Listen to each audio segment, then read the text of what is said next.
The hall throbbed with fluorescent hum as Emma Brooks clutched a sealed letter. Marcus Hale stepped into the echo and smiled like a blade. The crowd quieted. The floor felt thin as glass under her shoes. Emma whispered, "Not here." Marcus said, "Truth hates rooms without windows." The envelope rasped against her palm like a living thing. Grace Nolan watched from the benches, still as a lighthouse. Daniel Reed hovered near the doorway, torn between rushing in and letting her breathe. Emma said, "You do not own this story." Marcus said, "Silence owns you." Air thinned. Memory crashed in salty waves. A clock clicked like a metronome for panic. Emma felt the room tilt and level. She thought of gentler mornings and the cost of opening seals. Grace said, "Choose your weather, not his storm." Emma tucked the letter into her coat. Marcus stepped closer. Emma lifted her chin. The hush cracked. "You will not set the fire," she said. "If it burns, it will be mine." The crowd exhaled. The moment held like glass about to break. Night gathered like wet wool as Emma reached the curb. Traffic hissed. She held the letter like a small storm. Daniel caught up and said, "You do not have to open it tonight." Emma said, "Then I will dream it open." Headlights sliced the drizzle. Marcus lingered inside, a shadow that would not pay the bill. Emma felt the city lean on her shoulders. She said, "I am not a stage for his lines." Daniel said, "Then write your cue." A bus roared past and left a gust that smelled of metal and rain. Grace appeared beside them, quiet as sunrise. Grace said, "Choose the hour that chooses you back." Emma breathed and counted to 5. She tucked the letter deeper. A siren wailed, then faded. Daniel said, "I can walk you home." Emma said, "Walk beside, not ahead." Their steps found a rhythm. The city did not bless them, yet it did not swallow them either. The night waited for her answer. Morning came thin and honest. Emma set the letter on her kitchen table like a guest with sharp shoes. Grace poured tea and let steam speak first. Grace said, "You owe the truth patience, not speed." Emma traced the seal and felt a pulse in her thumb. The radio muttered weather and small victories. Emma said, "My hands want bravery my heart cannot afford." Grace smiled a tired smile. She said, "Borrow courage in sips." Light crossed the table and painted a path to the envelope. The kettle clicked into silence. Emma said, "If I open it, I lose the last excuse not to know." Grace said, "Not knowing is also a cost." A sparrow pecked at the window and left. The room felt wider than yesterday. Emma folded her fear into a square she could pocket. She said, "Not yet, but soon." The tea cooled, and the day waited like a held breath. Daniel knocked with a grocery bag and a careful smile. Emma let him in, and the room shrugged off a layer of dread. Daniel said, "I brought soup in silence." Emma laughed once like breaking ice. He unpacked bread and steadied the table leg with a folded napkin. Emma said, "He wants me to explode on his timing." Daniel said, "Then choose a slower fuse." They ate in ordinary bites that felt heroic. The letter sat between them like a third plate. Daniel said, "If you need me when you read, I will be here." Emma shook her head. "No," she said. "I need to hear my voice before I hear yours." A cloud shifted, and light warmed the walls. Daniel said, "Then I will stand at the edge and keep watch." Emma breathed easier. Quiet arrived, not as absence, but as shelter. The soup cooled. The day did not demand an answer, only a promise. Evening bent low and gentle, until a keepsake slipped. The porcelain music box fell from the shelf and cracked like a small thunder. Emma froze. Daniel reached, then stopped. Emma said, "It was my map for bad nights." He said, "Maps change." She knelt and held the broken lid. A quiet melody tried and failed. Grace called on speaker and said, "Let something end so something true can begin." Emma felt the truth tap the door. She said, "I will open what I can." The letter waited on the table like weather inside paper. Wind flexed the window and moved a curtain like a tide. Daniel said, "You do not have to be brave alone." Emma set the broken box on a cloth and breathed. She said, "I will not fear the sound of endings." The room settled. The night made room for a first light she had not seen yet. Emma sat on her bed with curtains half drawn. The letter rested unopened. She whispered, "What if the truth is not healing but ruin?" Grace's words from yesterday clung to her, patience, not speed. Emma traced her scar of memory, the night she lost her father. Silence pressed heavy until she reached for her journal. She wrote one line, "I want peace even if it burns me." The clock ticked, but not as enemy this time. She whispered, "I am still here." Daniel texted, asking if she had slept. She answered only with, "Breathing." The paper pulsed like it held a second heartbeat. Morning light cut across her floor, gold against gray. Emma said softly, "Peace is worth the fight even if I lose." She closed her journal. The city outside stretched like a restless animal, but inside her room she claimed one square of calm. Emma walked through the market at dusk, lanterns strung across narrow streets. Lucas Ward appeared near the fruit stall, easy smile hiding something deeper. He said, "You look like you're carrying thunder." She smirked and said, "Only paper, only silence." Lucas handed her an apple and said, "Bite into something you can taste, not fear." She laughed, startled by her own voice.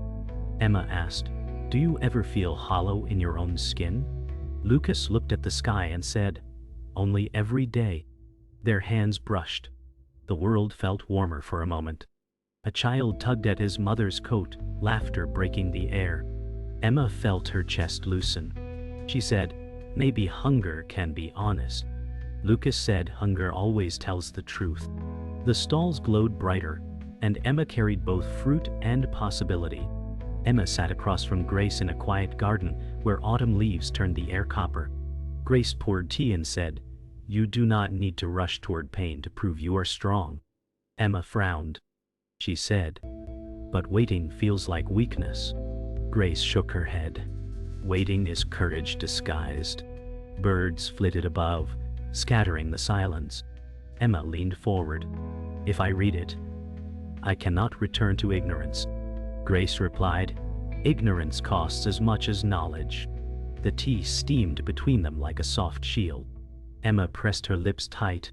She said, "I keep carrying it as if the weight will change." Grace said gently, "Weight becomes wisdom only when lifted." Emma exhaled. A leaf drifted onto the table and curled into itself. She reached for her cup and whispered, "Maybe tomorrow." Emma opened her apartment door to Daniel balancing 2 coffees. He said, "I brought proof the world is not all bitter." She smiled faintly. They sat by the window. Daniel said, "You keep treating the letter like it's poison." Emma replied, "Sometimes poison is medicine if you survive it." He set the cup in her hands. "Even medicine waits for the right time." Emma looked at him. "When did you become so careful with words?" He chuckled. "When yours got too heavy to carry alone." A siren groaned in the distance. Emma sipped and tasted warmth. She said, "I will not ask you to save me." Daniel said, "I did not come to save you. I came to sit with you." Silence thickened, but it was kind. Emma felt steadier than an hour before. Marcus appeared on the street as Emma left her building. His suit immaculate, his eyes sharper than the wind. He said, "Avoidance does not erase truth." Emma stiffened. "It keeps your shadow off my floor." Marcus smiled without warmth. "The longer you wait, the heavier it grows." Emma said, "Not on your clock." Traffic hummed, and a dog barked down the block. Marcus leaned close. "Secrets rot if you keep them sealed." Emma stared him down. "Rotting is better than handing you my fire." He stepped back, frustration in the set of his jaw. For the first time she did not retreat. Emma walked past him. Her steps beat steady like a drum. The city air tasted sharp but clean. She said under her breath, This choice is mine, not yours.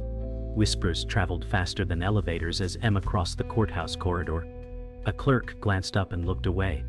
Marcus Hale waited by the notice board, like a headline with teeth. Marcus said, "They are asking why you hide." Emma said, "I am choosing when to speak." He smiled, smooth as lacquer. Marcus said, "Delay tastes like guilt to a hungry crowd." Her pulse beat against the sealed letter in her coat. She steadied her breath and counted 4 slow steps. Emma said, "Hunger is not a judge." Marcus said, "But it fills juries." Phones lifted like small verdicts around them. She thought of the market, of laughter that did not cost blood. Emma said, "I owe truth, not spectacle." Marcus leaned closer, voice soft as dust. Marcus said, "Stories told late are stories lost." She stepped back into the fluorescent hush and did not break. Emma stood before a community panel and chose a smaller truth she could carry. Emma said, "I will speak to what I know, not what I fear." A woman asked a sharp question that cut the air. Emma answered gently and felt the room lean away. A man muttered, "Convenient." The moderator blinked and shuffled papers. Emma said, "I am learning how to be clear." The microphones made her breath sound louder than her words. Someone laughed in a corner, brittle as old glass. Emma said, "This is not a performance." A camera flashed and caught her mid-blink. Her honesty felt thin in the fluorescent glare. She saw Daniel near the door, jaw tight with worry. Emma said, "I will not rush to satisfy suspicion." The panel thanked her without warmth, and the room forgot to applaud. Wind combed the river as Emma walked with Lucas along the boardwalk. Lucas said, "What do you want beyond surviving him?" She stared at the water and counted the ripples. Emma said, "I want a life that does not apologize for healing." Lucas nodded and kicked a pebble into the dusk. Lucas said, "Name it like you mean it." She smiled without showing teeth. Emma said, "I want mornings that do not start with dread." A cyclist rang a bell and stitched through the quiet. Lucas said, "And what will you risk for that?" She felt the letter like a compass she feared to read. Emma said, "I will risk being wrong in public." He laughed softly, not unkind. Lucas said, "Then the world can meet you on your feet." She looked at him and let the horizon soften. Emma said, "Soon, I will open it." In the chapel side room, dust floated like small planets. Grace arranged candles and breathed with the room. Grace said, "Forgiveness is not amnesia." Emma traced a groove in the wooden pew. Emma said, "What would forgiveness cost me?" Grace's eyes were steady as rain. Grace said, "The story that keeps you safe and small." A bell thudded somewhere above them. Emma said, "And what would it save?" Grace said, "Your voice from echoing in someone else's cage." The candle flame leaned and stood again. Emma said, "If I forgive, does the harm vanish?" Grace said, "No, but the chain snaps." She looked at the door and thought of leaving it open. Emma said, "I am tired of dragging the anchor." Grace nodded. Grace said, "Then set it down and keep the lesson." Night pressed close in Emma's apartment as the city hummed beyond the glass. She set the letter on the table and placed both hands on the wood. Emma said, "I will not be cornered by silence." She lifted the flap and felt the paper resist. A breath caught like a snagged thread. Daniel texted, "Do you need me?" and she watched the screen fade. Emma said, "I need to hear myself first." She slid a nail under the seal and stopped. The room seemed to tilt toward the choice. Emma said, "Not fear, not him, not the crowd." She pressed the seal down again and drew the envelope to her chest.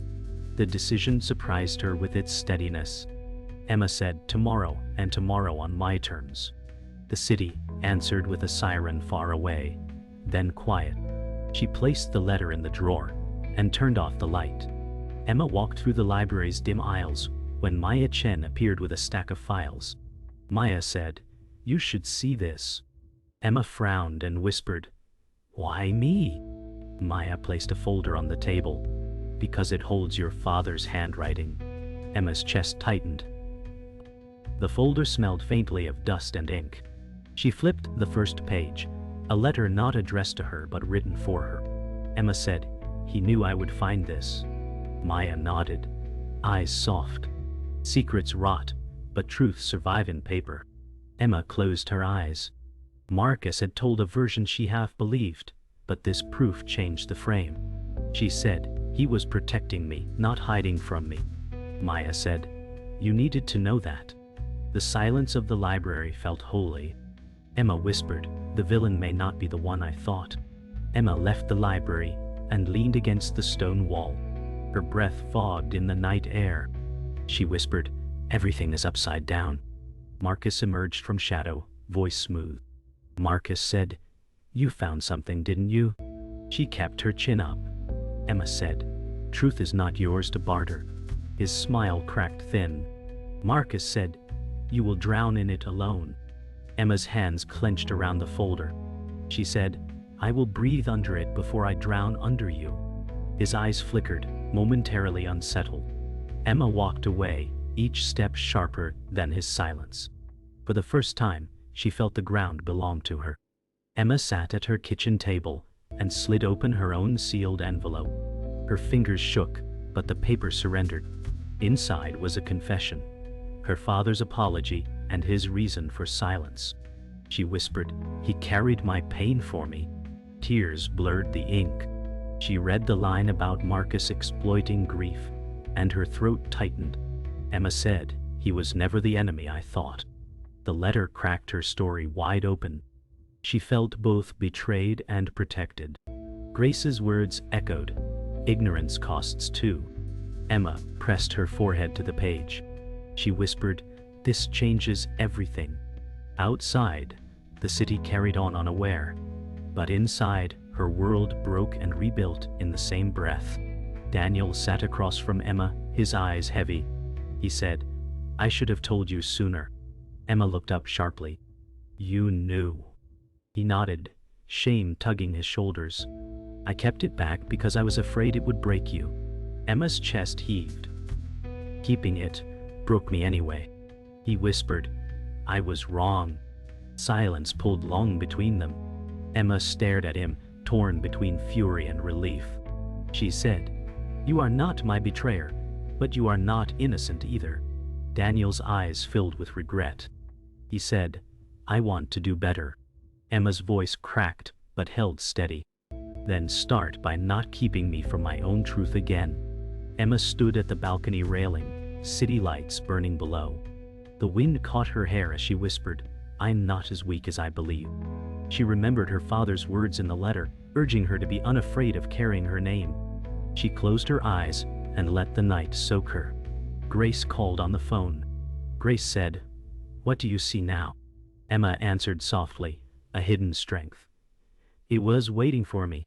Grace said, "Then let it speak." Emma felt lighter, as if a chain had loosened. She whispered to herself, "I will tell the truth, but I will tell it my way." The city kept glowing, indifferent, but Emma's voice filled the dark like a new dawn. Emma stood in a studio where lights were kinder than people. A host asked sharp questions dressed as kindness. Marcus Hale appeared on a split screen, smooth as glass. Marcus said, "Facts matter, and she refuses them." Emma breathed and counted to 4. She said, "I refuse your deadlines, not the truth." Clips rolled, edited to bruise. Marcus said, "Silence is admission." Emma said, "Silence is recovery." The audience shifted like a single animal. She pictured her father's handwriting and steadied. Emma said, "Grief is not a stage for your applause." The host blinked and recalibrated. Marcus smiled. The smile that sells storms. Emma said, "I will speak in full and without your script." A monitor flashed her face, clear and unsmiling. The floor felt steady. The segment ended, but the echo did not. Emma booked a small hall and invited those who had been hurt by rumor. She said, "I will answer plainly, and I will not decorate pain." She unfolded her father's letter and read the parts that were hers to share. A murmur softened the room's corners. She said, "He kept silence to protect me, and I kept silence to heal."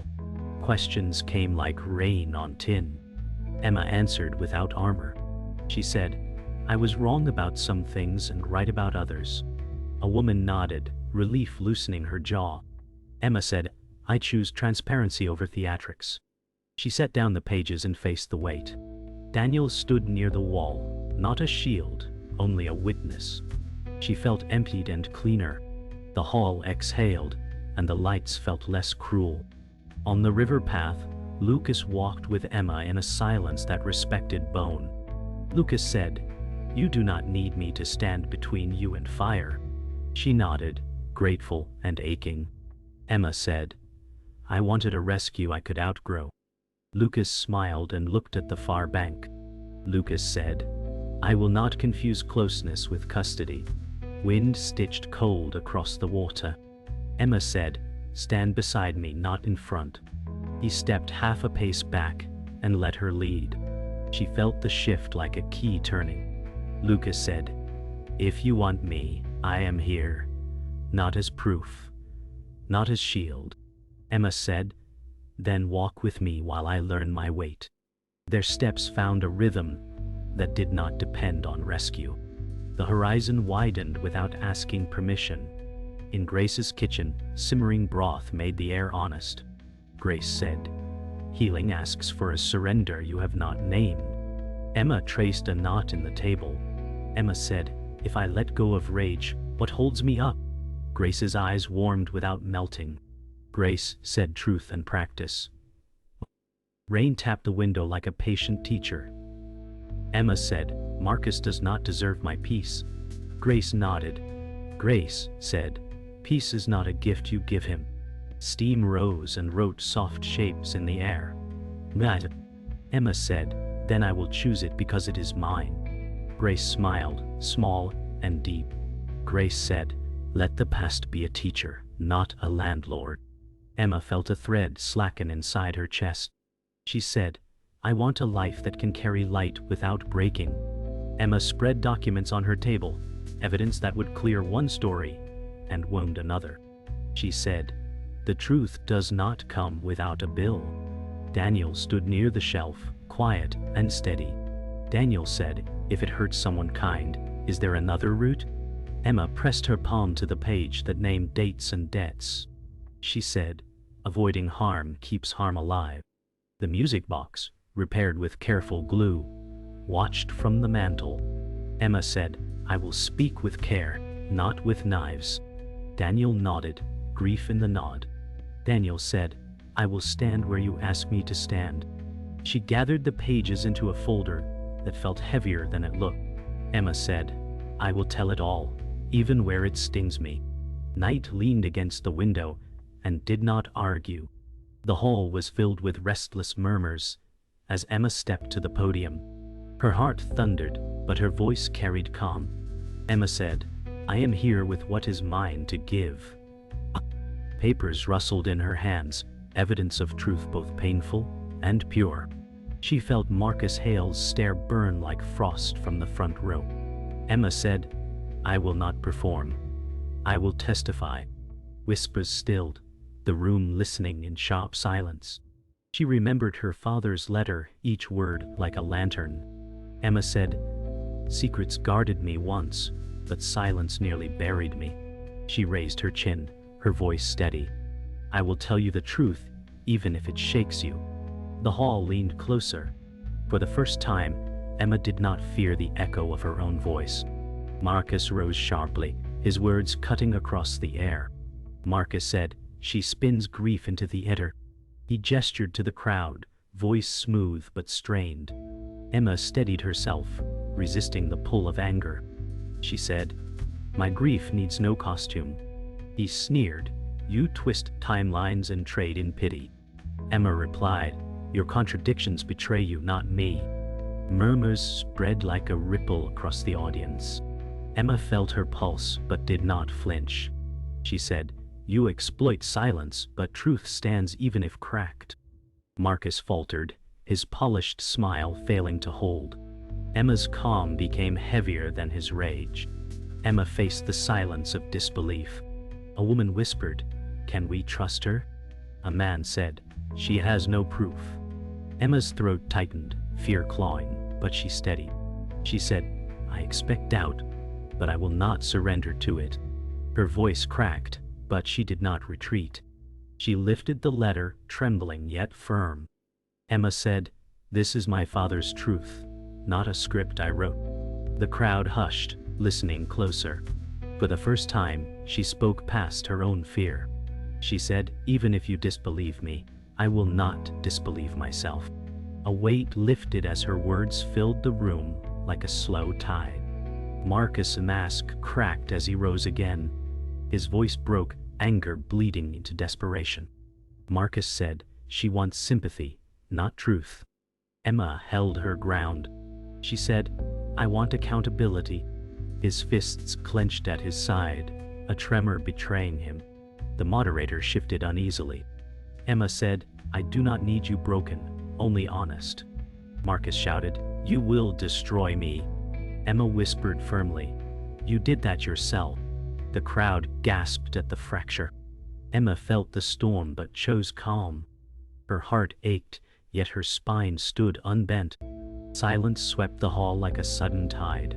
Emma's words had fallen, and nothing could take them back. She lowered the papers and let her hands rest flat on the podium. The crowd shifted, uneasy but listening. Emma said softly, "I have given what I carried." She paused, the quiet heavy yet clean. Emma said, "The choice is yours now, but I will no longer hide." A breathless moment passed, a collective inhale. Daniel stood at the back, his eyes proud, his stance steady. Emma felt her chest unclench, her body lighter. She said, "The truth is mine, and it will remain mine." The room held its breath with her, suspended in the gravity of what had been spoken. Morning moved through the hall like a tide that had finally turned. The seats were half empty, but the air felt clean. Emma gathered her papers and let her hands unclench. She said, "I spoke what was mine." The words did not echo. They settled. Doors opened and soft footsteps drifted out. She stood still and counted a slow 5. Marcus was nowhere, and that absence felt true. She thought of the letter and the weight it once held. She said, "Not a weapon, a witness." Sunlight pushed across the floor like a quiet blessing. She felt the bruise of the night and the relief of daylight. She whispered, "I will walk forward and not explain each step."